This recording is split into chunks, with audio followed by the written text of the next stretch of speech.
Hello everyone, welcome to Laws Forum. I am Rohini and let's continue our Constitutional Law 2 series. तो आज हम discuss करेंगे Som Prakash Rekhi versus Union of India case. Okay, तो इस case के अगर हम फैक्ट देखें तो इसमें जो सोम प्रकाश होता है यहाँ पे वो क्या होता है, एम्प्लॉय होता है एक कंपनी के. अब ये जो कंपनी के जो एम्प्लॉय है उनकी जो कंपनी है वो नेशनलाइज हो जाती है. अब नेशनलाइज होने के बाद वो जो होगी है बीपीसीएल. अब वो स्टेट की कंपनी एज अ नेशनलाइज होगी तो वो एज अ स्टेट की डेफिनेशन में आ गई है. तो जैसे ये जो कंपनी उनकी नेशनलाइज होती है तो उनका जो पेंशन है जो पहले फिक्स था वो अब रिड्यूस हो जाता है. ठीक है, ये इस केस के फैक्ट है. अब क्या करते हैं, वो रिट पिटिशन फाइल करते हैं. ये बोलते हैं कि मेरा जो फंडामेंटल राइट है वो वायलेट हुआ है. ठीक है, और हमें मैंने लास्ट वीडियो में बताया था कि फंडामेंटल राइट का वायलेशन जो है आप क्लेम कर सकते हो against the state only, right. तो ये जो है फंडामेंटल राइट का आप स्टेट के अगेंस्ट ही क्लेम कर सकते हो. दैन तो इस केस में इशू ये है कि क्या ये जो बीपीसीएल कंपनी है वो स्टेट होंगी अंडर द आर्टिकल 12. तब मैंने कुछ टेस्ट बताए थे आपको कि हमें ऐसी कौन कौन सी चीजें, 4 चीजें थी जो हमें चेक करनी थी कि अगर वो क्राइटेरिया फुलफिल करती है तो वो स्टेट होगा. ठीक है, अब स्टेट होने का फायदा ये कि अगर वो कंपनी स्टेट के अंडर आती है तो ही वो क्लेम कर पाएंगे कि जी मेरा फंडामेंटल राइट स्टेट ने वायलेट किया है. अगर वो लेट्स से कोई प्राइवेट कंपनी है, ठीक है, तो वो ये क्लेम नहीं कर सकते.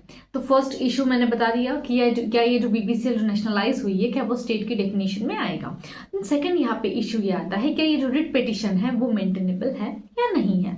ठीक है, फैक्ट और इशू क्लियर हो गए. देन हम आगे बढ़ते हैं कोर्ट के ऑब्जर्वेशन की. तो कोर्ट ने इस केस में क्या ऑब्जर्व किया, तो सुप्रीम कोर्ट ने कहा कि ये जो बीपीसीएल है, बीपीसीएल जो कंपनी जो अभी नेशनलाइज हुई है वो क्या है, एक इंस्ट्रूमेंटेलिटी ऑफ स्टेट है. मतलब वो स्टेट का ही एक इंस्ट्रूमेंट है, दस falling with in the definition of state. तो वो क्या है, वो स्टेट की डेफिनेशन में फॉल करेगा. स्टेट की डेफिनेशन कहा है आर्टिकल 12 ऑफ इंडियन कॉन्स्टिट्यूशन. तो कोर्ट ने यूज की यहाँ पे फॉलोइंग क्राइटेरिया. तो कोर्ट ने कौन कौन सा क्राइटेरिया यहाँ पे यूज किया टू डिटरमाइन क्या ये बीपीसीएल जो है वो स्टेट है या नहीं है. ठीक है, तो आंसर राइटिंग में भी ये केस बहुत सारे स्टूडेंट्स का क्वेश्चन होता है कि हम आंसर कैसे लिखें, कि केस तो इतना बड़ा होता है, केस में हमें समझ में नहीं आता है. तो सी देखिए, लेट्स से आर्टिकल 12 का टॉपिक है, उसमें आपके पास चार केसेस है. तो आप चारों केसेस को एक टाइम बाउंड मैनर में कैसे लिखोगे. फैक्ट देखा तो 4 लाइन में लिख दिया इतना, इशू 2 लाइन में 2 इशू लिख दिए हमने. अब कोर्ट की क्या ऑब्जर्वेशन रही है, अब जैसे क्राइटेरिया आएगा तो उन्हें अच्छे से लिख दिया. दैट्स इट, इससे ज्यादा हमें लिखना भी नहीं होता है कुछ. ठीक है, तो यहाँ पे कोर्ट ने जो क्राइटेरिया डिस्कस किया है वो क्या है. तो सबसे पहले कोर्ट ने बोला कि भाई हम क्या देखेंगे, फाइनेंशियल एड एंड कंट्रोल देखेंगे कि ये जो पर्टिकुलर कंपनी है इसका फाइनेंशियल एड और कंट्रोल किसके हाथ में है. तो यहाँ पे substantial financial aid from the government. तो यहाँ पे ये देखा गया कि ये जो कंपनी है इसे एक सब्सटेंशियल अमाउंट में जो एड है ये गवर्नमेंट प्रोवाइड कर रही है. एंड यहाँ पे जो एक्सटेंसिव कंट्रोल है मैनेजमेंट में और पॉलिसी में, दोनों में कंट्रोल यहाँ पे किसका है, गवर्नमेंट का है. तो पहला क्राइटेरिया हमारा फुलफिल हो गया कि भाई ये तो स्टेट में जा रही है, फाइनेंशियल पूरा कंट्रोल, एड एंड कंट्रोल जो है वो सरकार का है. सेकंड आता है फंक्शन क्या है कॉर्पोरेशन का. तो यहाँ पे जो कॉर्पोरेशन है वो परफॉर्म कर रही है ऐसा फंक्शन जो कि पब्लिक इंपॉर्टेंस का है और वो क्लोजली रिलेटेड है गवर्नमेंट फंक्शन से. हमारे गवर्नमेंट का काम क्या है, welfare, right, welfare of state है. तो यहाँ पे जो पब्लिक इंपॉर्टेंस का काम है, पब्लिक पॉलिसी वाला काम है, तो यहाँ पे जो फंक्शन है कॉर्पोरेशन का वो भी क्राइटेरिया हमारा फुलफिल हो गया. First criteria fulfil, second criteria also fulfil, tick हो गया. अब आते हैं थर्ड पे. ठीक है, थर्ड है स्टेट का कंट्रोल. तो कितना कंट्रोल है स्टेट का उस कॉर्पोरेशन पे, तो डीप एंड परवेसिव कंट्रोल है, डे टू डे एडमिनिस्ट्रेशन में भी है, पॉलिसी में भी है, मैनेजमेंट में है, मतलब अच्छा खासा कंट्रोल है. ठीक है, तो थर्ड क्राइटेरिया हमारा फुलफिल हो गया. Clear, okay. अब कोर्ट ने क्या रैशनल दिया, कोर्ट ने अब जो बताया कि भाई ये स्टेट की डेफिनेशन में फॉल करता है तो उन्हें बताना भी तो पड़ेगा कि किस बेसिस पे हम लोग इस कंक्लूजन पे पहुंचे. तो ये हम बता देंगे कि ये देखिए ये तीनों चीजें जो है क्राइटेरिया फुलफिल करता है. अब कोर्ट ने क्या रैशनल दिया इसके पीछे, तो कोर्ट ने कहा कि we have study the anatomy of a corporation under the article 12 only have a inclusive definition. तो आर्टिकल 12 में जो स्टेट की डेफिनेशन है, कॉर्पोरेशन है, वो क्या है, एक इंक्लूसिव डेफिनेशन है, कंक्लूसिव नहीं है कि भाई ये चीजें हैं तो ही स्टेट होंगी, नहीं है, ऐसा नहीं है, एक एग्जॉस्टिव लिस्ट नहीं है. क्यों, क्योंकि जो आर्टिकल 12 है वो तभी भी इवॉल्व हो रहा था, अभी भी with the case by case वो इवॉल्व हो ही रहा है. ठीक है, तो any authority under the control of the government comes with in the definition. तो कोई भी एनी अथॉरिटी, मैंने बताया था अब एनी अथॉरिटी का मतलब क्या होता है, अब अदर अथॉरिटीज कैसे टाइम टू टाइम इवॉल्व हुआ है। Then statutory scheme and the purpose of a legislature project and nature of the juristic instrument. तो यहाँ पे हम ये भी देखेंगे कि जो पर्पस है लेजिस्लेचर का वो क्या है, उस इंटेंट क्या है।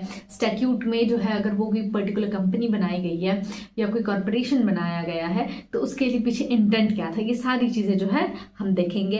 And where the constitutional fundamentals vital to survival of the human rights are at the stake, functional realism, not the facial cosmetics, and must be diagnostic tools for determining the true character of a corporation। मतलब यहाँ क्या कह रहा है कि जब भी अगर हमें चेक करना होगा कि पर्टिकुलर जो कॉरपोरेशन है वो स्टेट में आती है या नहीं आती है, तो यहाँ पे जो कॉन्स्टिट्यूशनल फंडामेंटल्स है वो सबसे ज़्यादा वाइटल है। किस चीज़ के लिए, ताकि जो ह्यूमन के राइट्स है वो हमेशा ऊपर रखे जाएंगे, ठीक है। Are at the stake of the functional realism not a facial, मतलब सिर्फ ऐसा नहीं कि भाई आपको फंडामेंटल राइट्स दे तो दिए हैं लेकिन अब उसके प्रोटेक्शन का हमें नहीं पता हमें क्या करना है, ठीक है। तो वो ऐसा नहीं होना चाहिए कि फेशियल कॉस्मेटिक बस बाहर बाहर से मेकअप है, अंदर का तो हमें पता ही नहीं क्या है, ठीक है। तो that must be diagnostic tool for determining the true character of a corporation. तो कॉर्पोरेशन का ट्रू कैरेक्टर क्या है, ठीक है, ये जानना बहुत जरूरी है। क्यों, क्योंकि अगर वो स्टेट में नहीं आता है तो भाई आप बोल ही नहीं सकते अगर फंडामेंटल राइट आपके वॉयलेट हो गए, लेकिन वही स्टेट में आता है तो वो लायबल हो जाएगा, ठीक है, ये क्लियर है। और एजेंसी एंड इंस्ट्रूमेंटेलिटी का कॉन्सेप्ट मैंने आपको इसके लास्ट वीडियो में भी बहुत डिटेल में बताया था। तो सुप्रीम कोर्ट ने यहाँ पे एम्फोसाइज किया कि जो टर्म है state under the article 12 is not restricted to the executive and legislative organ. मतलब जरूरी नहीं है कि लेट्स से अगर हम स्टेट की बात करें तो हमारे दिमाग में यही आता है ओके स्टेट है, central government, let's say legislature body या एग्जीक्यूटिव बॉडी, तो वही तक लिमिट नहीं है, ठीक है। और but also include agencies and the instrumentality. मतलब बहुत बार ऐसे होता है एक स्टेट है, राइट, लेट्स से कोई कंपनी है, उसकी एक सब्सिडियरी या इंस्ट्रूमेंटल कंपनी है, एजेंसी है, तो यहाँ पे सिर्फ और सिर्फ लेजिस्लेचर और एग्जीक्यूटिव तक सीमित नहीं रखा गया है। तो स्टेट की कोई ऐसी इंस्ट्रूमेंटैलिटीज होंगी या फिर कुछ ऐसी एजेंसीज होंगी वो भी जो है वो स्टेट के अंडर में ही आती है, ठीक है। दैट एक बहुत अच्छी सी लाइन थी इसमें, जब मैं पढ़ रही थी केस तो तब मुझे याद आया था, life of a law is not a logic but a experience. तो ये आप आपके आंसर में लाइन इनकॉर्पोरेट कर सकते हैं। I repeat once again, life of a law, जो लॉ की जो लाइफ होती है ना वो उसके लॉजिक पे बेस नहीं होती है, एक्सपीरियंस के बेस पे। लॉ जो है विद द एक्सपीरियंस इवॉल्व होता है, not with the logic, right. So I hope ये केस आपको अच्छे से समझ में आया होगा। और लास्ट में जो कोर्ट है इस केस को कंक्लूड करते हुए कहते हैं कि therefore being a fully government own company, तो यहाँ पे कहते हैं जो बीपीसीएल है, बीपीसीएल वो क्या है, गवर्नमेंट ओन कंपनी है। तो यहाँ पे जो मैनेजमेंट पॉलिसी है गवर्नमेंट के द्वारा जो कंट्रोल किया जा रहा है, सारे पब्लिक फंक्शन हो रहे हैं, और ये क्या है एक इंस्ट्रूमेंटैलिटी है स्टेट की, तो ये जो है स्टेट की डेफिनेशन में आएगा। और यहाँ पे ये जो रिट पिटिशन है वो मेंटेनेबल होगी, ठीक है। और ये फंडामेंटल राइट्स का जो इन्होंने जो वायलेशन बोला है स्टेट के अगेंस्ट में, तो वो यहाँ पे तो वैलिड है करके। तो क्यों, क्योंकि वो स्टेट की डेफिनेशन में फॉल कर गया है। आई होप आपको ये केस समझ में आया होगा। Thank you so much. Hello everyone, welcome to law's forum. I am Rohini and let's continue our constitutional law 2 series.